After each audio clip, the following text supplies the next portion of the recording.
Fichamento literal e comentado do livro A Condição Humana, de Hannah Arendt, Rio de Janeiro, editora Forense, Universitária, 2007. A vida ativa e a condição humana. Abre aspas. Com expressão vida ativa, pretendo designar 3 atividades humanas fundamentais: labor, trabalho e ação. Fecha aspas, página 15. Breve nota. À primeira vista, labor e trabalho são categorias diferentes. O mesmo é dito, por exemplo, por Marcelo Ribeiro, do Instituto de Psicologia da USP. E segundo Hannah Arendt, tais categorias elas são condições básicas da vida na Terra. Bom, retomando, abre aspas. O labor é a atividade que corresponde ao processo biológico do corpo humano. Tem a ver com as necessidades vitais produzidas e introduzidas no processo da vida.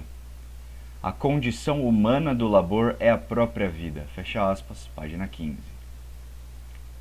Breve nota, né? Então é isso, o labor está muito ligado a essa dimensão da vida que é zoé, ou seja, ligado a essa vida individual mesmo.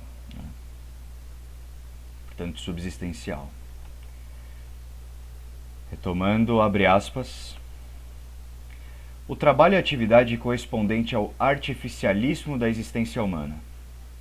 O trabalho produz um mundo artificial de coisas nitidamente diferente de qualquer ambiente natural. Dentro de suas fronteiras habita cada vida individual, embora esse mundo se destine a sobreviver e a transcender todas as vidas individuais. A condição humana do trabalho é a mundanidade. Fecha aspas, página 15. Breve nota. O trabalho já reúne elementos de zoé e biose de um modo paradoxal, né? Se em suas fronteiras habita cada corpo zoético, o mesmo vale para a sua natureza de artifício mundano da vida individual, ou seja, construída e compartilhada por todos os indivíduos. Retomando, abre aspas. A ação, única atividade que se exerce diretamente entre os homens sem a mediação das coisas ou da matéria, corresponde à condição humana da pluralidade. Todos os aspectos da condição humana têm alguma relação com a política, mas esta pluralidade é especificamente a condição de toda a vida política. Fecha aspas, página 15. Breve nota, quer dizer, claramente emerge a bios, né, e o vita negotiosa, ou actuosa, de Agostinho, né, como ela diz na página 20. Uma ênfase, portanto, às dimensões da ação e da pluralidade, né, mas sem perder de vista a interface com o trabalho, mundanidade, e o labor, vitalidade. A vida é dada ao homem como vitalidade, mundanidade e pluralidade. Retomando, abre aspas, os homens, independentemente do que façam, são sempre seres condicionados. Por ser uma existência condicionada, a existência humana seria impossível sem as coisas, e estas seriam um amontoado de artigos incoerentes, um não-mundo. Fecha aspas, página 17. Acho que duas coisas que eu queria considerar, né? Isso é central à natureza do homem, segundo a autora. A sua natureza é ser condicionado. Aliás, o mundo só o é se percebido pelo homem, né? Natureza como conceito, ou seja, é um outro artifício humano. E é fundamental. Condição humana não é natureza humana, como ela diz na página 18. Condição talvez como produção, né? Mas natureza certamente como imanência. Acho que sua intenção é deixar de lado a ideia de natureza, porque essa implica a construção de uma ideia, né, nos moldes platônicos, ou seja, quase uma deidade explicativa e conhecedora de quem somos nós. Né? Tópico: a expressão vita ativa. Abre aspas. O bios politicus denotava explicitamente somente a esfera dos assuntos humanos, com ênfase na ação, praxis. Nem o labor nem o trabalho eram tidos como suficientemente dignos para construir um bios. Fecha aspas, página 20. Aliás, página 21. Breve nota, o labor indiretamente, sim, né? Isso é constatado na Zoé, trazida por George Agamben, né? Contrastando exatamente ao bios políticos, né? E Arendt fala da quietude humana como mútua e paradoxalmente ligada à ocupação, né? Tá ali na página 23 para 24. A quietude é como uma finalidade condicionada pela ocupação. Acho que fica um questionamento se existe alguma relação entre essa quietude com a serenidade, né? Talvez como um movimento a colocar o homem diante da verdade do ser, né? Serenidade como visto ali em Heidegger, né? Será que, portanto, a vita activa seria essa inquietude, né? Como na página 24. Bom, tópico eternidade versus imortalidade. Abre aspas. Imortalidade significa continuidade no tempo, vida sem morte nesta terra e neste mundo, tal como foi dada. A preocupação dos gregos com a imortalidade resultou de sua experiência de uma natureza imortal e de deuses imortais que, juntos, circundavam as vidas individuais de homens mortais. Inserida num cosmo onde tudo era imortal, a mortalidade tornou-se o emblema da existência humana, fecha aspas. Páginas 26 e 27. Abre aspas. A mortalidade dos homens reside no fato de que a vida individual, com uma história vital identificável desde o nascimento até a morte, advém da vida biológica. Fecha aspas, página 27. Acho que uma nota usada, né? O homem é o único ser mortal, porque é o único que morre em bios, exoé, enquanto os outros seres vivos mantêm-se ciclicamente pelo curso reprodutor da espécie zoética, né? Enquanto zoé. Bom, acho que não é bem assim, mas talvez para boa parte dos outros seres vivos. Retomando, abre aspas. A teoria, ou a contemplação, é a designação dada à experiência do eterno. Fecha aspas. Página 29. Tópico: as esferas pública e privada. Abre aspas. A atividade do labor não requer a presença de outros, mas um ser que laborasse em completa solidão não seria um humano, e sim um animal laborans. Fecha aspas, página 31. Breve nota, quer dizer, não existe uma vida humana isolada, né? Isso é uma ideia central. A ação só pode ser executada pelo homem, né? Nenhum outro ente o faz. Retomando, abre aspas. O surgimento da cidade-estado significava que o homem recebera, além de sua vida privada, uma espécie de segunda vida, o seu bios politicus. Agora, cada cidadão pertence a duas ordens de existência. E há uma grande diferença em sua vida entre aquilo que lhe é próprio, idion, e o que é comum, koinon. Fecha aspas, página 33. É uma ideia, breve nota, né? Embora muito simples, né? O que lhe é próprio como tanto privado, particular, né? E o que é comum, quanto público, né, que a todos comunica, né? E para Aristóteles, pensando um pouco nisso, somente a ação, que é praxis, e o discurso, lexis, constituem o bios politicus, né? Ou aquilo que Platão chama dos negócios humanos. Né? Todo o resto se inclui nas esferas ou do útil ou do necessário, né, que se aproximaria mais da ideia do labor em Hannah Arendt. Bom, retomando, abre aspas. A ação e o discurso separam-se e tornaram-se atividades cada vez mais independentes. Fecha aspas. Página 35. Isso é fundamental, né? Uma breve nota. Essa cisão está presente até hoje na sociedade, né? Diversas ciências se vêm comportando essa fragmentação, né? A professora Silvia Lani, né, num livrinho que é a Psicologia Social, por exemplo, ela diz ser fundamental a psicologia social, a psicologia, né, resgatar a ação e o discurso, né, e fundi-las, de modo que somente a relação recíproca entre as duas daria conta dos desafios que se desvelam a essa ciência, né? Não é a fragmentação. Retomando, abre aspas. Para os gregos, forçar alguém mediante violência, ordenar ao invés de persuadir, eram modos pré-políticos, típicos da vida fora da polis, característicos do lar e da vida em família. Fecha aspas, páginas 35 e 36.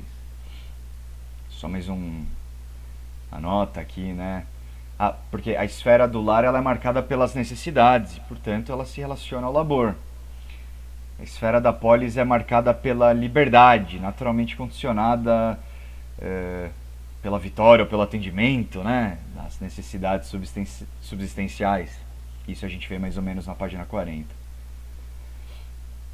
Isso é fundamental para embasar a ideia da Hannah Arendt de que o homem é primeiro um animal social e depois, só depois, ele é um animal político, tá ali na página 41. Porque, enfim, também na polis, os homens são iguais, né? Na família, né? Você tem uma espécie de desigualdade, ou seja, de níveis diferentes, né? Isso na compreensão da Hannah Arendt, mas enfim, né? Compreensão de muitos, né? Isso aparece nos antropólogos mais recentes, sobretudo no século XXI, né? Que trabalham entre os polos do público e do privado, né? Enfim. Mas a igualdade a que ela se refere na polis é diferente. Agora a gente vê. Abre aspas. A igualdade, portanto, longe de ser relacionada com a justiça, como nos tempos modernos, era a própria essência da liberdade. Ser livre significava ser isento da desigualdade. Fecha aspas, página 42. Abre aspas. A vida boa, como Aristóteles qualificava a vida do cidadão, era boa exatamente porque, tendo dominado as necessidades do mero viver, tendo se libertado do labor e do trabalho, deixava de ser limitada ao processo biológico da vida. Fecha aspas, página 46. Acho que é até interessante colocar aqui a definição, né? O que ela dá a definição de idiota, né? A definição de idiota para os gregos, né, é aquele que vive apenas na privatividade, idion, né, a parte do mundo comum, né, isso está na página 47. Retomando, abre aspas, quem quer que vivesse unicamente uma vida privada não era inteiramente humano. Fecha aspas, página 48, então quer dizer, tal era a acepção de privatividade, né, aquilo que é privado da vida em comum, ou seja, que parte da vida lhe é privada, como ao escravo ou ao refugiado. E aí tem uma correlação entre a ascensão da sociedade, né, esfera pública, e o declínio da família, esfera privada. Acho que é ali na página 49. Né? Isso tem que ver com um certo nivelamento entre os membros da casa, ou seja, dispensando a centralidade de um único membro. Né? A própria sociedade de massas, aqui tem um trecho, né, abre aspas, indica apenas que os vários grupos sociais foram absorvidos por uma sociedade única. Fecha aspas. Página 50. Abre aspas.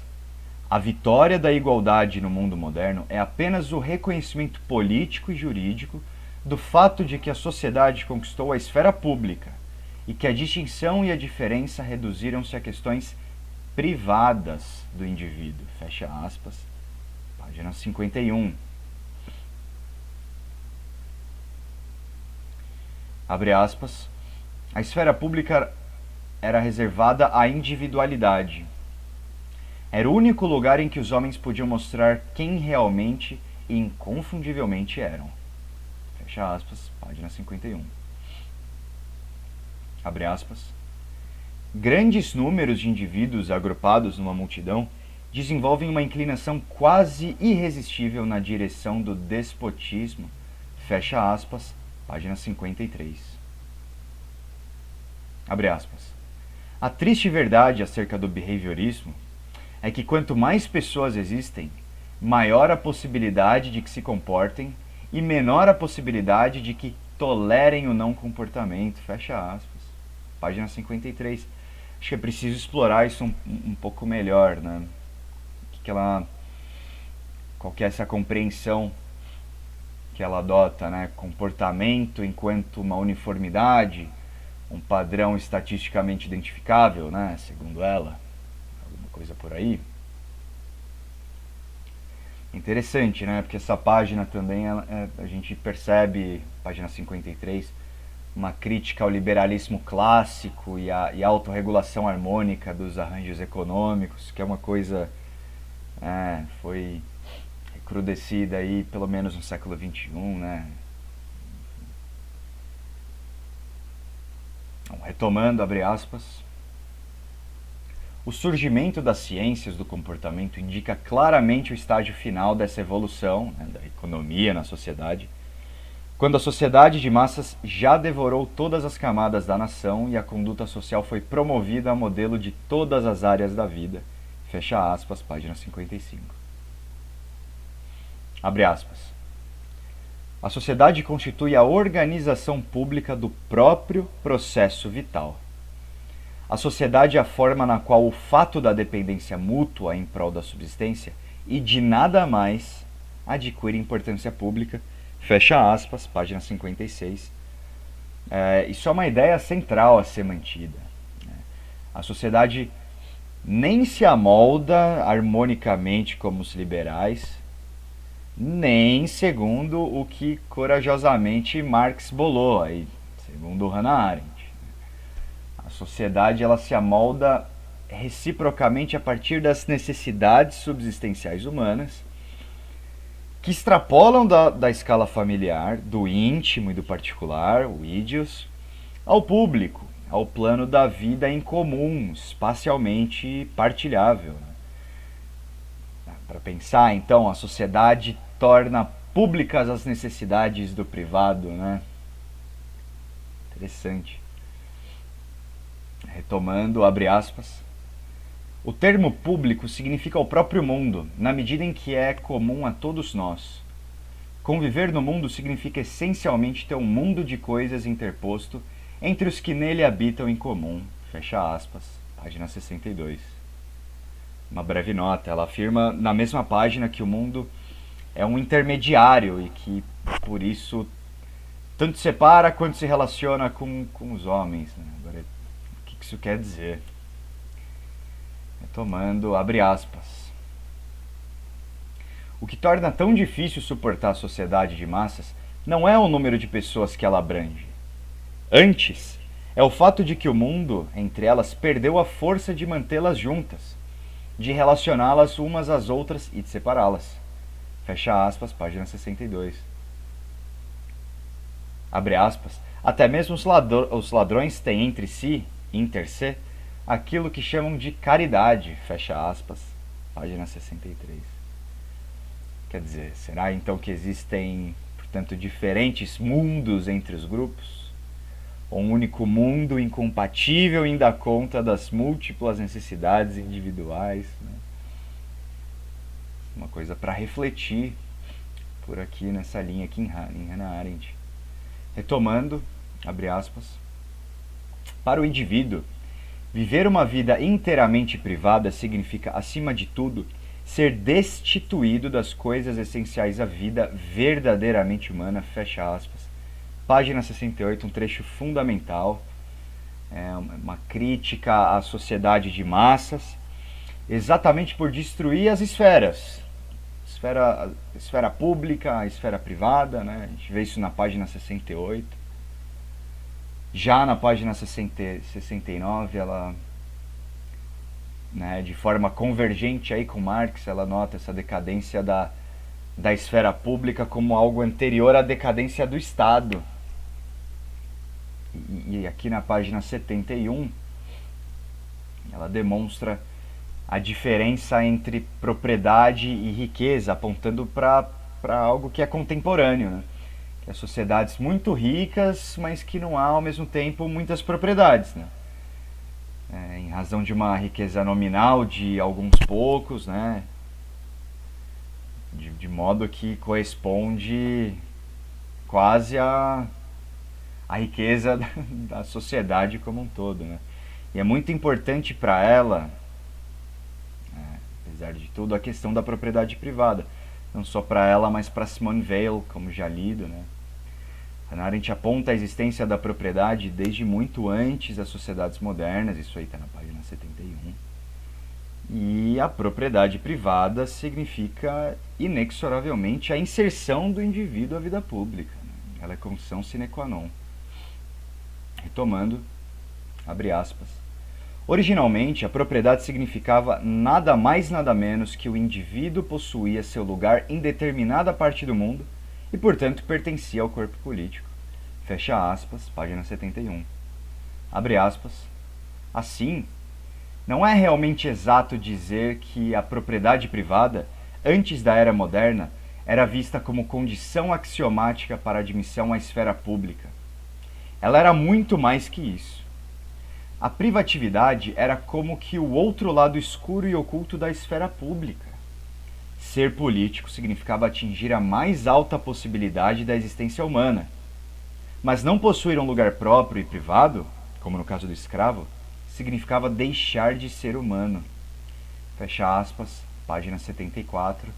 Algo para mim aqui de central, a ideia de lugar próprio como uma das variações do termo ethos. Outra coisa, lembrando que zoé e bios são conjugações de formas de vida, né? Elas são conjugações de forma de vida embutidas no ethos.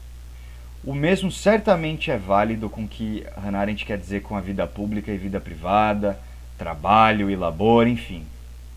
Então, desse modo é possível pensar em ethos a partir de Hannah Arendt, mas centrando a reflexão a partir dessas categorias citadas. Enfim.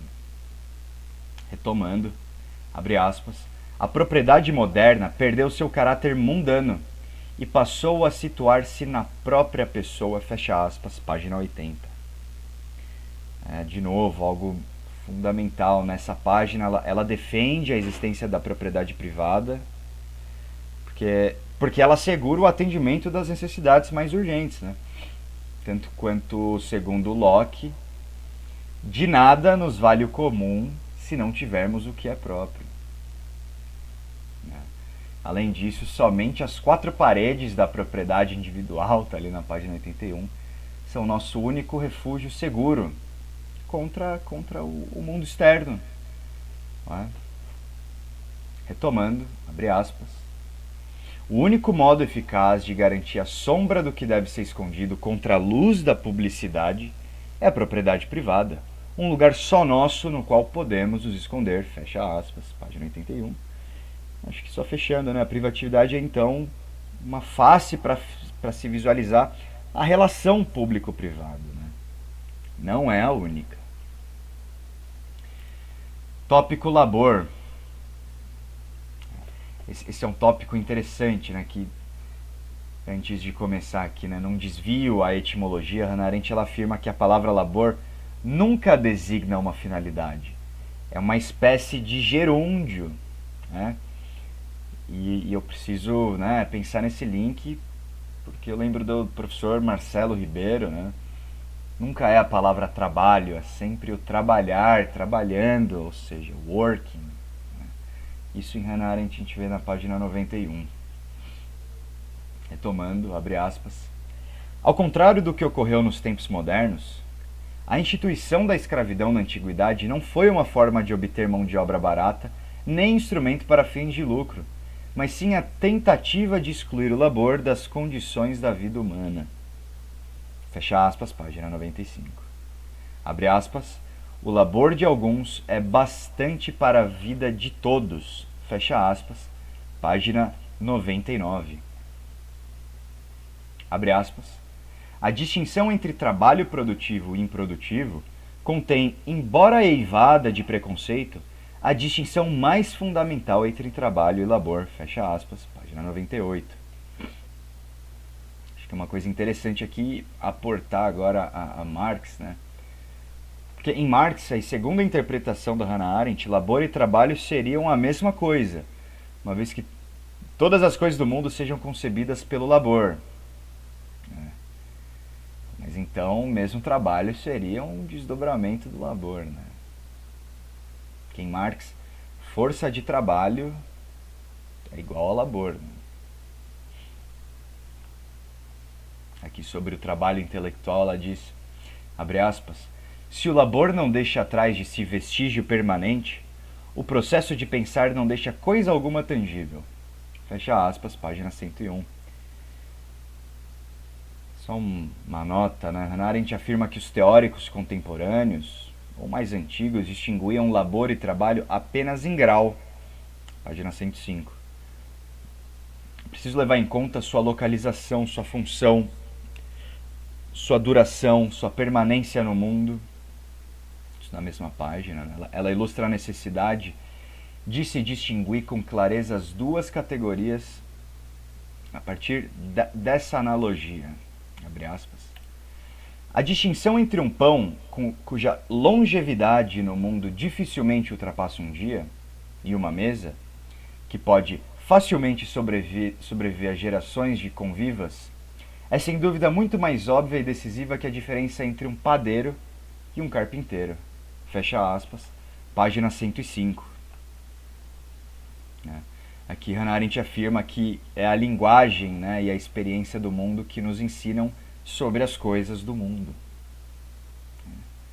Retomando, abre aspas, em sua qualidade mundana, a ação e o discurso e o pensamento têm muito mais em comum entre si que qualquer um deles tem com o trabalho ou o labor.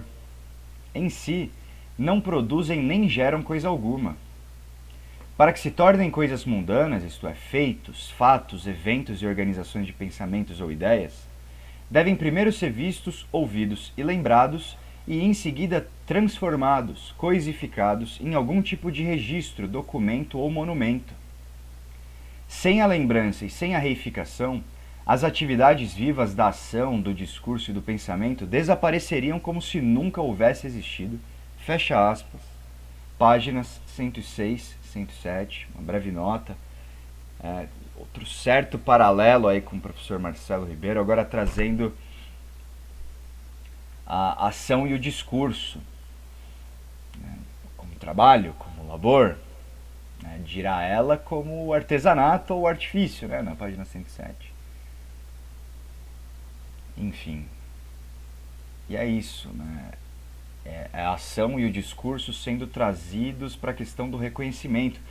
Eles precisam ser ouvidos, identificados, mas sempre reconhecidos e validados enquanto tal. Para Hannah Arendt, esse reconhecimento e sua maior ou menor permanência é o que faz ele se tornar uma coisa mundana. Claro, enquanto ele for reconhecido e validado. Retomando, abre aspas. Cíclico também é o movimento do organismo vivo, sem exclusão do corpo humano. Fecha aspas. Página 108. Aqui é fundamental refletir, né? Aqui é a concepção de tempo não enquanto... Não o tempo cronos, não é o tempo cronológico, é o tempo kairos, é o tempo kairótico, né? Tem um paralelo com temporaneidade e temporalidade. E é interessante que durabilidade e permanência são conceitos tão centrais em Hannah Arendt que outras categorias mais vitais, como nascimento e morte, orbitam em torno dessas duas, né? Ou seja, elas não são variáveis, elas são constantes no pensamento dela. E embora ela não diga explicitamente, a ideia que fica é que a natureza é um conceito, que essas noções de durabilidade e permanência das coisas no mundo já são vinculações, categorizações humanas a fim de demarcar o início e o fim do que existe. Retomando, abre aspas. Ao contrário do processo de trabalhar, que termina quando o objeto está acabado, pronto para ser acrescentado ao mundo comum das coisas, o processo do labor move-se sempre no mesmo círculo prescrito pelo processo biológico do organismo vivo, fecha aspas, página 109. Abre aspas, trabalho como o metabolismo do homem com a natureza, fecha aspas, página 110, citação de Karl Marx.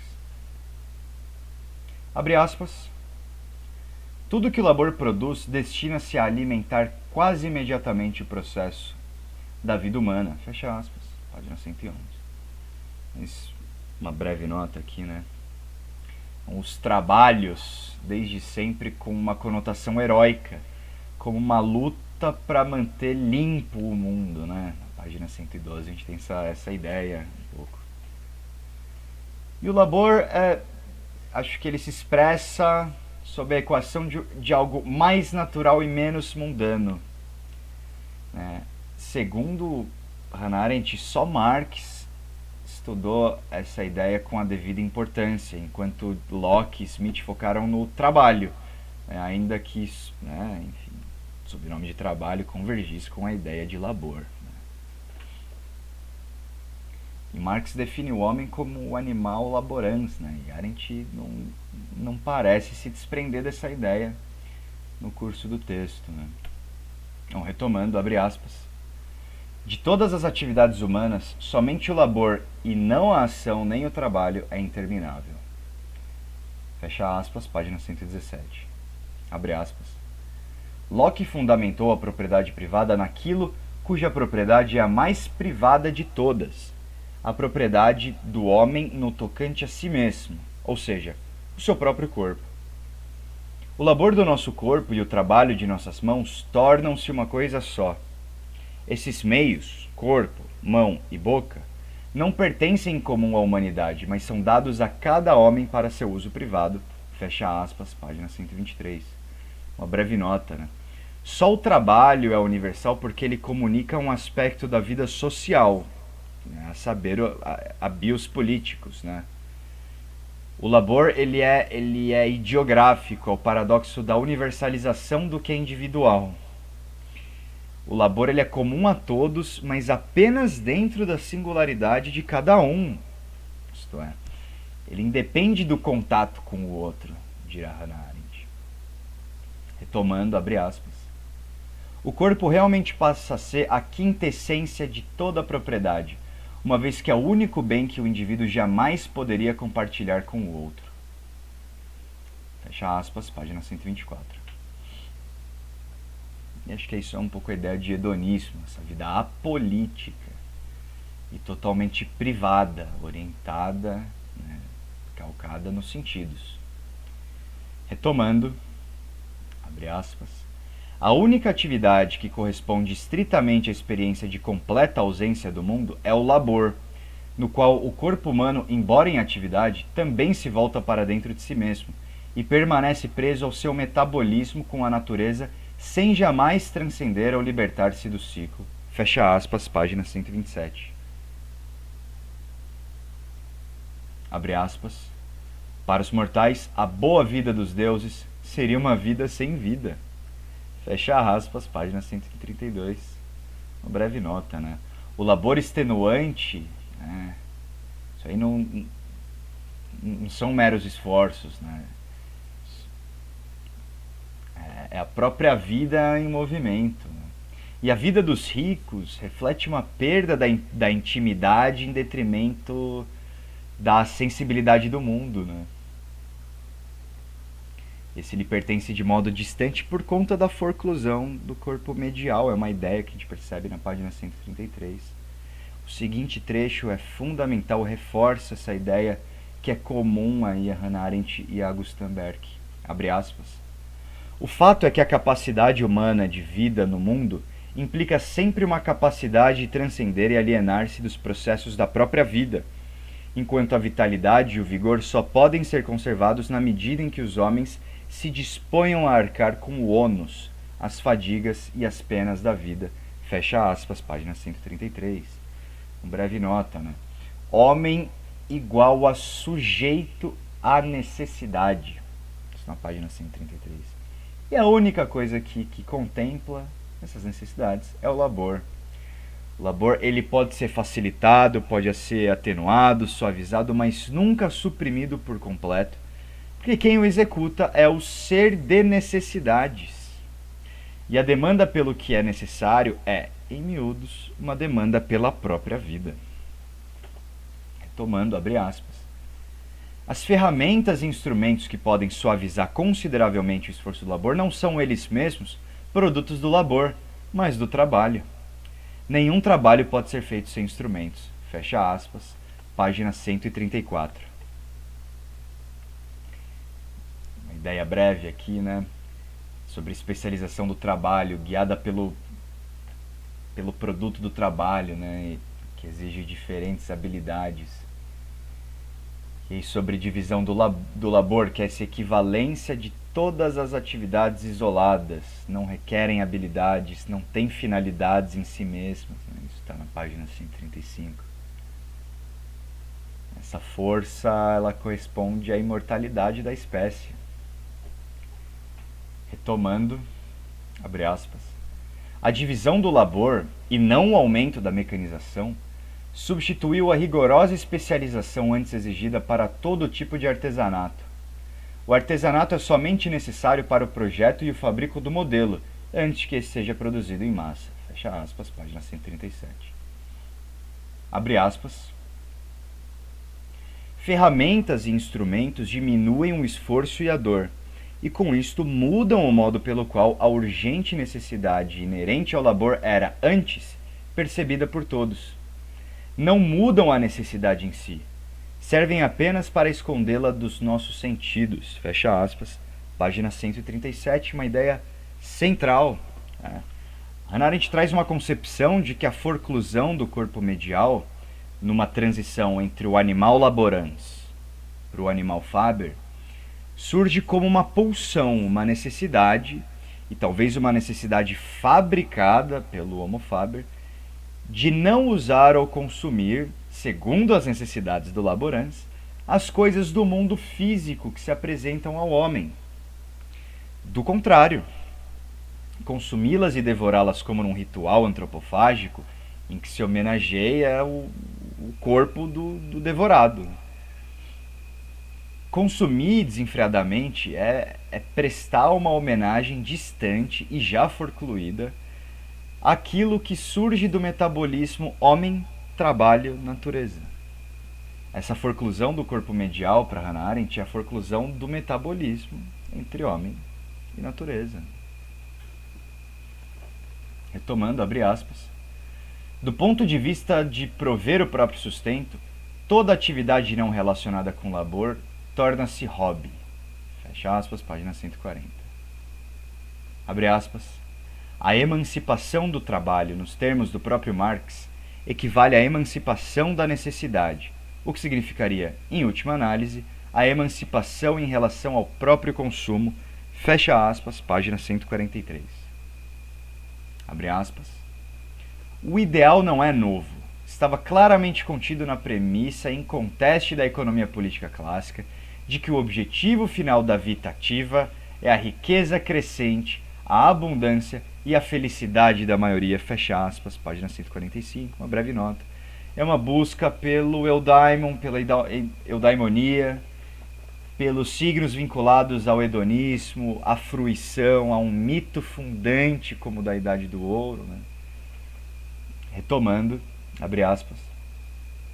A universal exigência de felicidade e a infelicidade tão comum em nossa sociedade, que são apenas os dois lados da mesma moeda, são alguns dos mais persuasivos sintomas. Pois somente o animal laborans, e não o artífice nem o homem de ação, jamais exigiu ser feliz ou pensou que homens mortais pudessem ser felizes. Fecha aspas, páginas 146 e 147.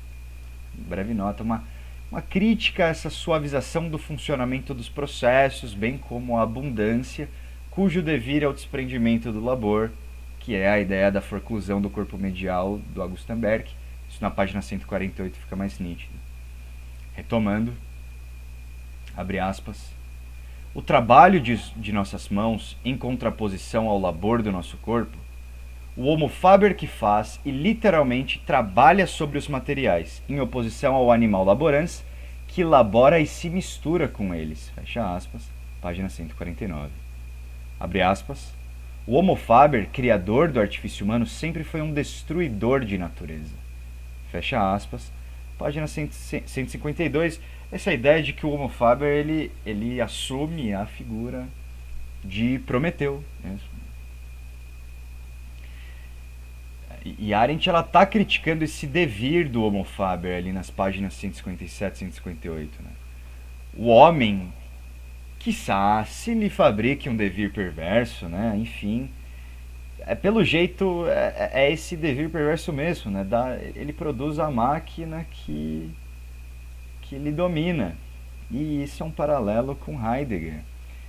Porque todo construir é um habitar. E nesse viés da reificação em Arendt, o homem constrói sua própria cela. Isso talvez tenha a ver com a ausência do próprio pensar em Heidegger, né?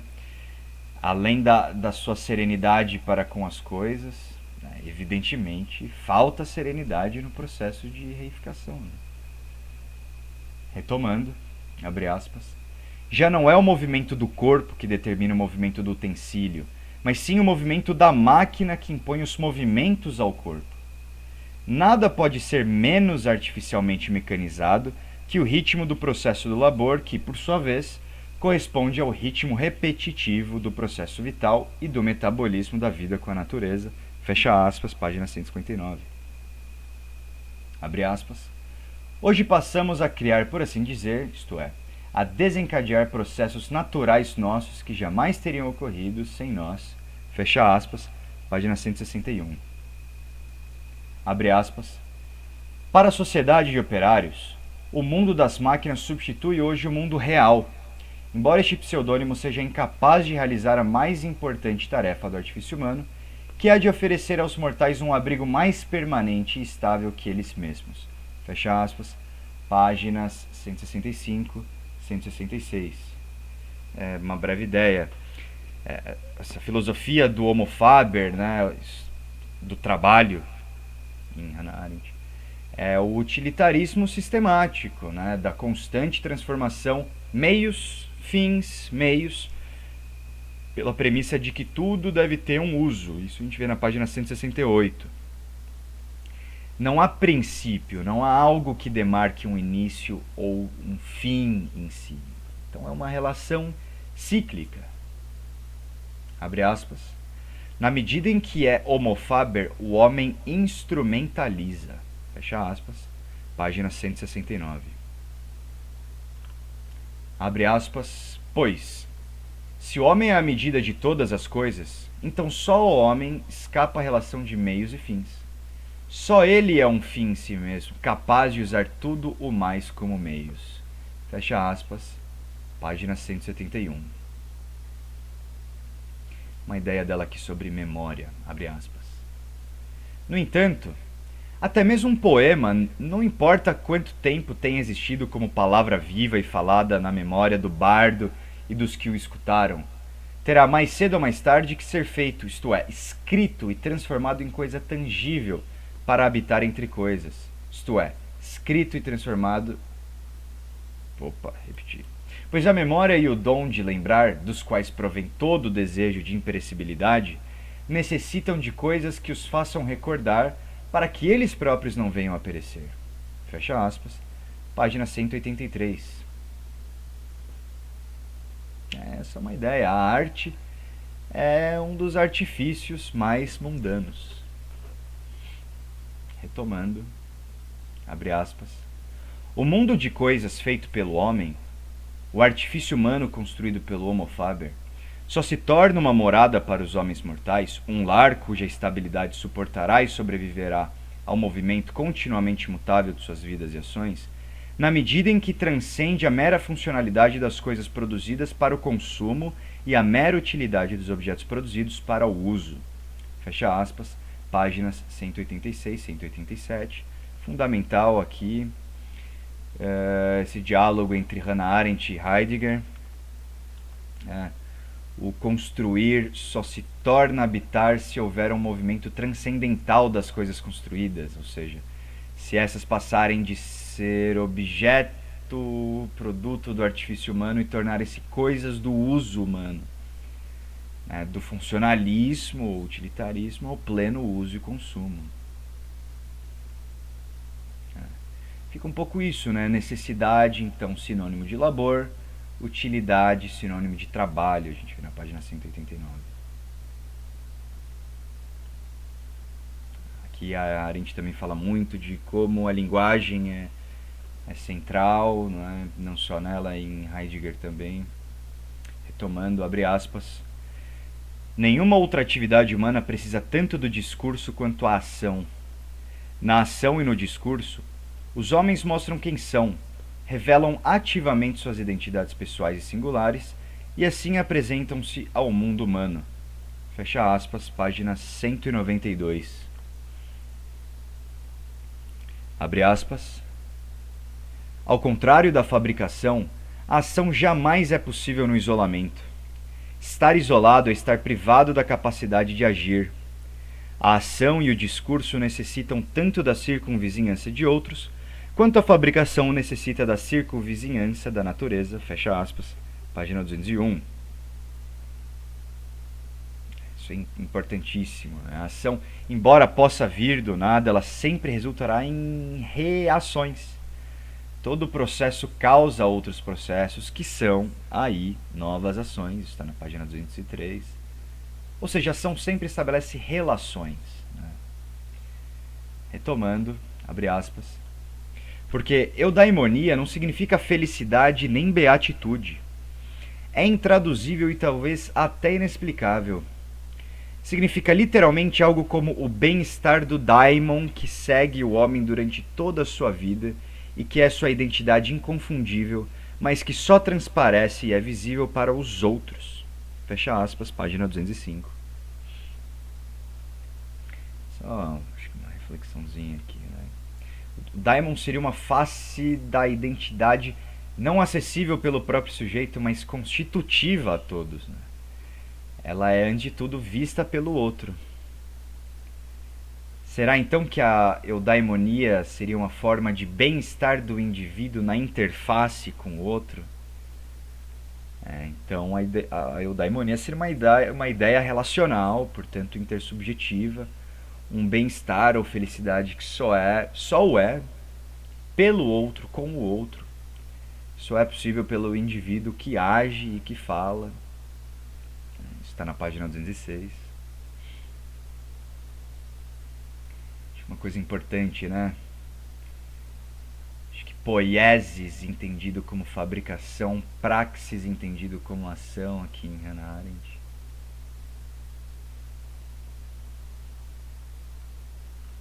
É importante já em vias de terminar, portanto, retomando, abre aspas, o poder é sempre, como diríamos hoje, um potencial de poder, fecha aspas, página 212. Poder como dinamis do grego ou potentia do latim, ou seja, são sempre mantenedores da esfera pública. E poder é diferente de força. Né? Poder é uma coisa mutável, imensurável, coletiva, né? Se for sob essa acepção, talvez seja um contrassenso dizer que um único indivíduo esteja empoderado, ele é empoderado. Né? Poder aparentemente assume sua força, né? Sua forma, aliás, pluralmente. Do contrário é força.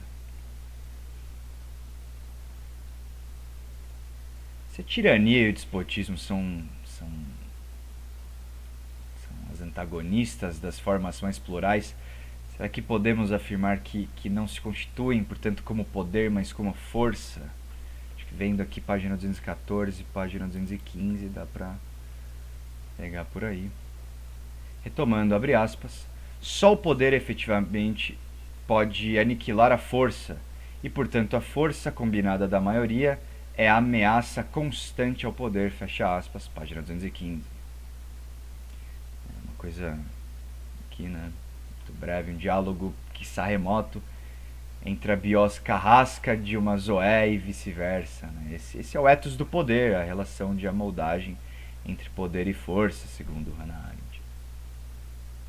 Por fim, abre aspas, longe de ser uma característica do forte, o poder é como a cobiça e a inveja, um dos vícios do fraco. Talvez seja o seu mais perigoso vício. Fecha aspas. Página 115.